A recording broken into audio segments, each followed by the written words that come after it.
Apat na magkakahiwalay na aksidente na itala sa Cebu, Batangas at Negros Occidental. Isang patay, isa sugatan. Nag-aalerto si Kim Salinas ng GMA Regional TV 1 Western Visayas. Dalawang aksidente sa Cebu South Coastal Road sa Talisay City, Cebu ang sapol sa CCTV. Rider na patawid sa Cebu South Coastal Road bumangga sa isang SUV na magla-left turn. Hindi sumunod sa box junction ang motorsiklo kaya nabundol niya ang kasalubong na sasakyan. Sa isa pang aksidente, nabundol naman ng multicab ang isang motorsiklo.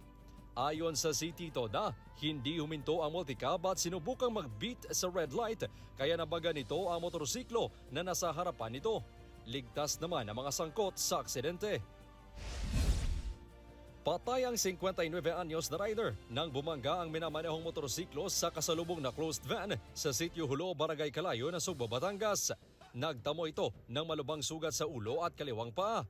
Kaagad itong isinugod sa ospital ngunit idineklarang dead on arrival.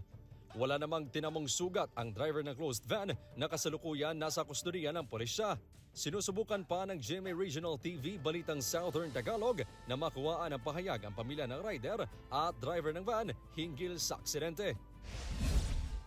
Natutulog sa loob ng vulcanizing shop sa Barangay Talok, Bago City sa Negros Occidental ang 54 anyos na si Elias Rodel nang bigla na lang itong nabangga ng isang truck Martes na madaling araw. Nagtamo ng mga sugat sa kanyang katawan ng biktima. Nabangga rin ng truck ang isang tindahan sa tabi ng shop.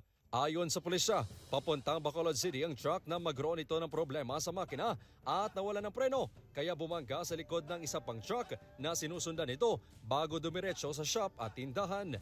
Nasa mabuti ng kalagayan ng biktima matapos isugod sa ospital, habang ang truck driver ay pansamantalang nakalaya habang hindi pa nakapagdedesisyon ang pamilya ng biktima kung sasampahan ito ng kaso. Mula sa GMA Regional TV 1 Western Visayas, Kim Salinas, nagbabalita para sa GMA Integrated News.